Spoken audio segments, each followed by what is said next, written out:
संख्याएं किन्हें कहा जाता है? जिन संख्याओं को हम p/q के रूप में नहीं लिख सकते उन्हीं संख्याओं को क्या कहा जाता है? अपरिमेय संख्याएं कहा जाता है। जैसे √2, इस संख्या को हम क्या कर सके? p/q के रूप में नहीं लिख सकते।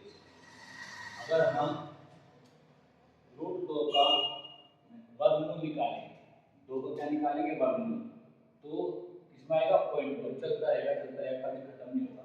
इसलिए हम इसको √2 को क्या होंगे? p/q के रूप में नहीं लिख सकते। ऐसे ही √3, √5, √7, √10, √8, √11, ये सारी ऐसी संख्याएं हैं जिन्हें हम किसमें नहीं लिख सकते? p/q के रूप में नहीं लिख सकते। अगर हम इनका वर्गमूल ज्ञात करेंगे, √2 का, √3 का, √5 का, 7 का, 8 का, तो इनका जो रूट आएगा वो कभी खत्म नहीं होगा, चलता रहेगा। और जब इनका दशमलव के बाद जो संख्या आएगी, जैसे 3 का रूट निकालो तो 1.7, 3, 2, 1, 5, इस तरह से चलता रहेगा। यानी दशमलव के बाद जो संख्या होगी ये कभी खत्म नहीं होगी। और जब दशमलव के बाद वाली संख्या कभी खत्म नहीं होगी तब उस संख्या को p/q के रूप में नहीं लिख सकते। आई बात समझिए? यानी जैसे कि आप √2 का मान निकालो, √2 का मान है 1.414, फिर मान लो 6, 7, 1, 3, इस तरह चलता रहेगा। तो जो दशमलव के बाद ये संख्या आ रही है सारी, ये जो अंक आ रहे हैं दशमलव के बाद, ये कभी क्या होंगे? खत्म नहीं होंगे, चलते रहेंगे, चलते ही रहेंगे, कभी भी खत्म नहीं होंगे। और जब ये खत्म नहीं होंगे तो हम इस वर्ग दो जो संख्या है, वर्गमूल 2 जो संख्या है, इसको हम p/q के रूप में नहीं लिख सकते। ठीक है, आई बात समझिए? यानी हम जिस संख्या का वर्गमूल ज्ञात नहीं कर सकते उस संख्या को हम अपरिमेय संख्या कहते हैं। वर्गमूल कैसा? पूर्ण वर्गमूल। जिस संख्या का हम पूर्ण वर्गमूल ज्ञात नहीं कर सकते उन सभी संख्या को क्या कहते हैं? अपरिमेय संख्या। और जिन संख्याओं को हम पूर्ण वर्गमूल ज्ञात कर लेते हैं वो बन जाती है परिमेय संख्या। जैसे मान लो अगर हम 4 का वर्गमूल निकालें तो कितना आएगा? 2। तो ये परिमेय संख्या है। कैसी संख्या है? परिमेय संख्या। 9 है तो 9 का जो वर्गमूल है वो कितना आएगा? ये आएगा 3। ऐसे वर्गमूल 16 है तो 16 का जो वर्गमूल है कितना आएगा? 4। तो ये जो संख्या है ये सारी कैसी हैं? परिमेय संख्या है। तो जिन संख्याओं को हम पूर्ण वर्गमूल निकाल लें वो बन जाती है परिमेय संख्या, और जिन संख्याओं का पूर्ण वर्गमूल ज्ञात नहीं होता उन्हें कहते हैं अपरिमेय संख्या। इतनी बात समझ में आई?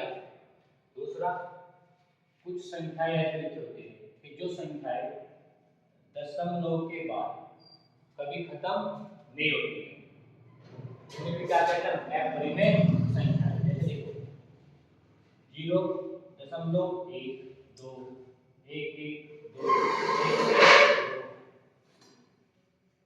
1, 1, 2, 1, 1, 1, 2, इस तरह की जो संख्या चलती रहेंगी ये कैसी संख्या है?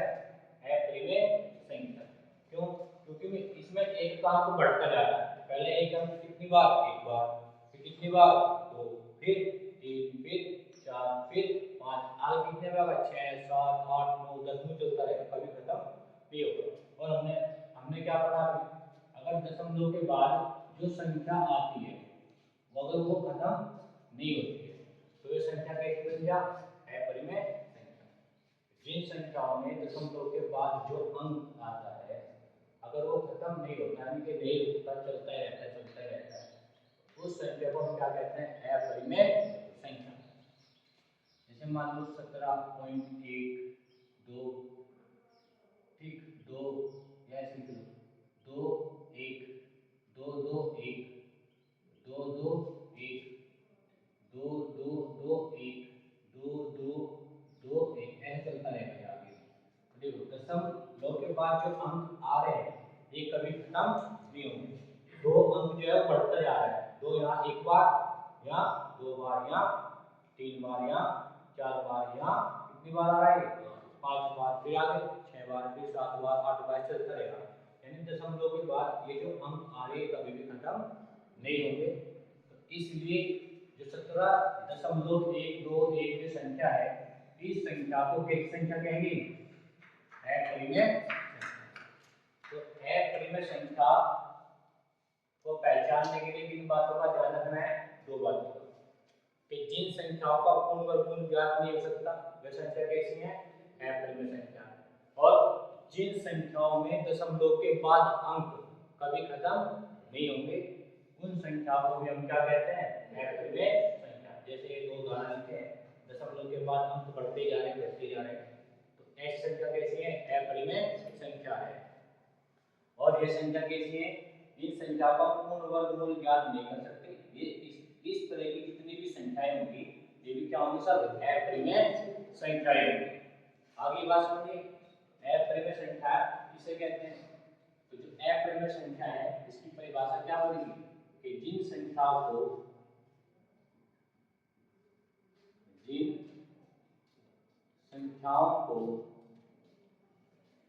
p/q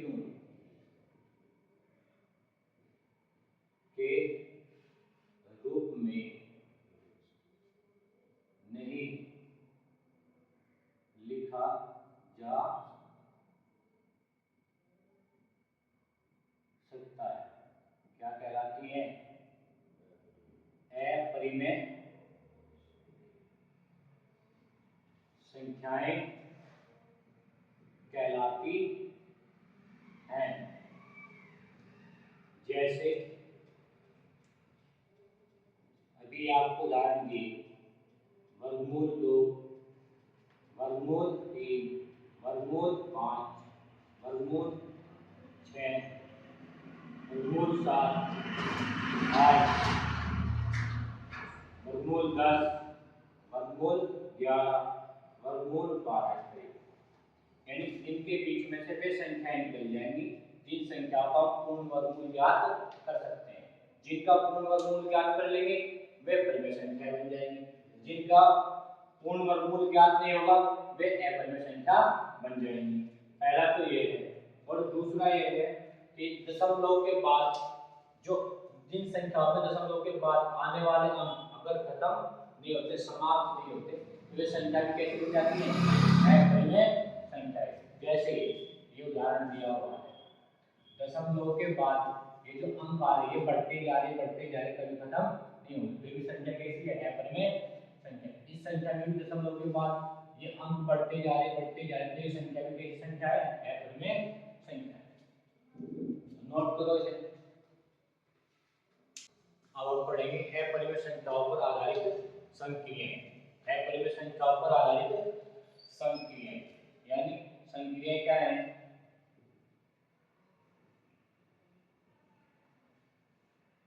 संक्रियाएं प्लस माइनस गुणा और भाग, इनको बोलते हैं बीजीय संक्रियाएं। क्या बोलते हैं इनको, बीजीय संक्रियाएं। इसका मतलब ये है अगर हम अपरिमेय संख्या को जोड़ दें तो क्या मिलेगा, या अपरिमेय संख्या को घटा दें तो तब क्या मिलेगा, या अपरिमेय संख्या की गुणा करें तब क्या मिलेगा, और अपरिमेय संख्या को अपरिमेय संख्या से भाग दे दें तो क्या मिलेगा। आधी बात समझ में।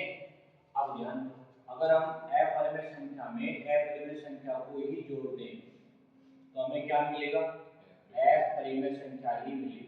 क्या मिलेगी, अपरिमेय संख्या ही मिलेगी। कैसे, ध्यान दो, अगर देखो 2√2 में 3√2 को जोड़ दें तो ये 2√2 की संख्या है, अपरिमेय संख्या है, क्योंकि रूट 2 आ रहा नहीं आ रहा इसमें, और 3√2 भी संख्या है, अपरिमेय संख्या है। तो 2 और 3 कितना हो गया 3 कितना हो गया 5 और रूट 2 जो कर दो तो कैसी संख्या आई हो है परिमेय संख्या। आई समझ में कैसी संख्या है परिमेय संख्या है।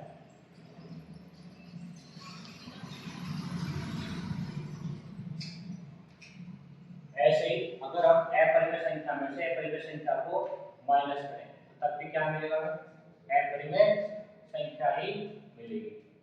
और ध्यान दें अगर हम माइनस करेंगे अपरिमेय संख्या में से परिमेय संख्या को तो हमें दो केस मिलेंगे। किसी केस में परिमेय संख्या भी मिल सकती है और किसी केस में अपरिमेय संख्या भी मिल सकती है। आज समझ में बात है कैसे क्या परिमेय संख्या कब मिलेगी अगर हम रूट 2 में से रूट 2 को माइनस करते हैं।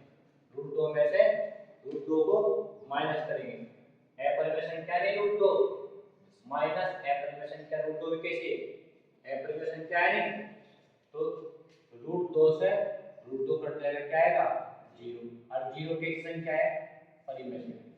कैसी संख्या है परिमेय संख्या। तो परिमेय संख्या में से परिमेय संख्या को घटाने पर हमें परिमेय संख्या भी मिल सकती है। मैं क्या बताया अपरिमेय संख्या में से अपरिमेय संख्या को घटाने पर हमें परिमेय संख्या भी मिल सकती है। आप समझ में।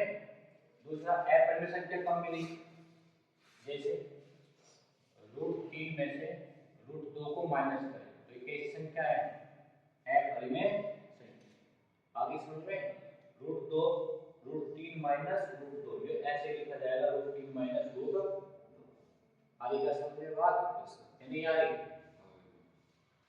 अब गुना में देखो अगर हम अपरिमेय संख्या की गुना अपरिमेय संख्या में ही करें तो इसमें आपको परिमेय संख्या भी मिल सकती है और अपरिमेय संख्या भी मिल सकती है। कैसे क्या अगर हम रूट 3 की गुना देखो रूट 3 में करते हैं रूट 3 की गुना किसमें करें रूट 3 में तो तुम कैसे लिखोगे 3 गुना 3 में करें तो कितना होगा 9 और 9 का वर्गमूल कितना है 3 और 3 कैसी संख्या है परिमेय संख्या। 3 कैसी संख्या है परिमेय संख्या। दूसरा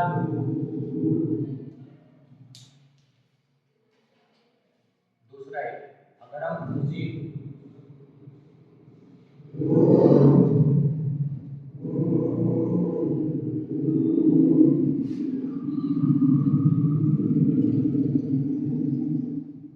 तो परिमेय संख्या है ठीक नहीं तो ये बात समझ में आई।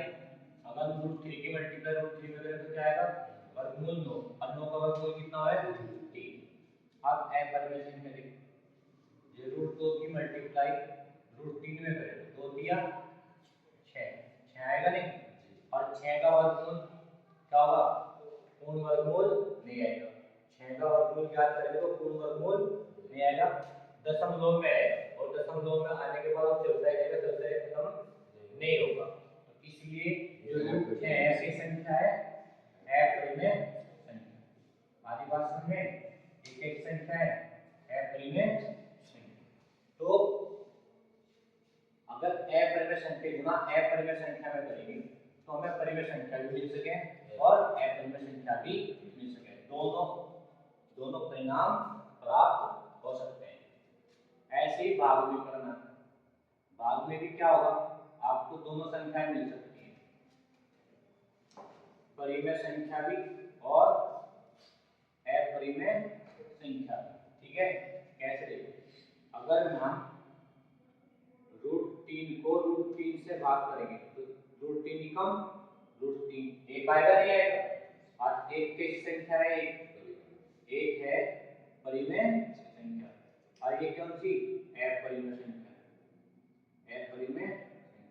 अपरिमेय संख्या को अपरिमेय संख्या से हमने क्या करा अपरिमेय संख्या को अपरिमेय संख्या से भाग करके क्या मिला परिमेय संख्या। आगे का समझ में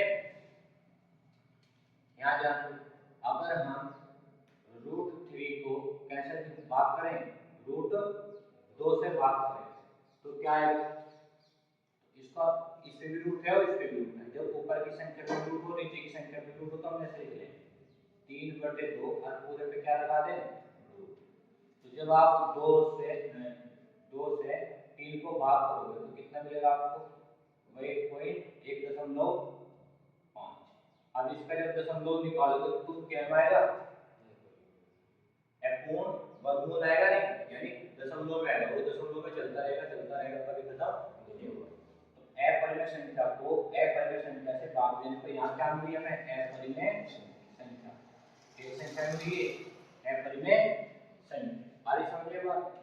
तो अगर हम अपरिमेय संख्या में अपरिमेय संख्या को जोड़ेंगे तो क्या मिलेगा अपरिमेय संख्या मिलेगी, लेकिन अपरिमेय संख्या में से अपरिमेय संख्या को माइनस करें तो दो परिणाम संभव है, परिमेय संख्या भी मिल सके और अपरिमेय संख्या भी मिल सके। और ऐसे ही जब अपरिमेय संख्या गुणा अपरिमेय संख्या में करेंगे तो तब भी दो परिणाम संभव है, परिमेय संख्या भी आ सकती है और अपरिमेय संख्या भी आ सकती है। आगे समझे बात हुई। ऐसे जब अपरिमेय संख्या को अपरिमेय संख्या से भाग करेंगे तो हमें दो परिणाम संभव है। कितने परिणाम संभव है दो, परिमेय संख्या भी मिल सकती है और अपरिमेय संख्या भी मिल सकती है। हमारी बात समझे। एग्जाम में ऐसे ही क्वेश्चन पूछा जाता है कि यदि दो परिमेय संख्याओं की गुणा की जाए तो क्या मिलेगा, परिमेय संख्या अपरिमेय संख्या पूर्ण संख्या या इनमें से कोई नहीं। तो ध्यान रखना जब हम अपरिमेय संख्या गुणा अपरिमेय संख्या में करेंगे तो क्या मिलेगा हमें परिमेय संख्या मिल सके और अपरिमेय। कभी अपरिमेय पे टिक कर दो या परिमेय पे टिक कर दो। तो हमें ये ध्यान रखना जब ये दो परिमेय संख्याओं की गुणा करेंगे तो हमें क्या मिलेगा परिमेय संख्या भी मिल सके और अपरिमेय संख्या भी मिल सकती है। आगे समझ में इतनी बात।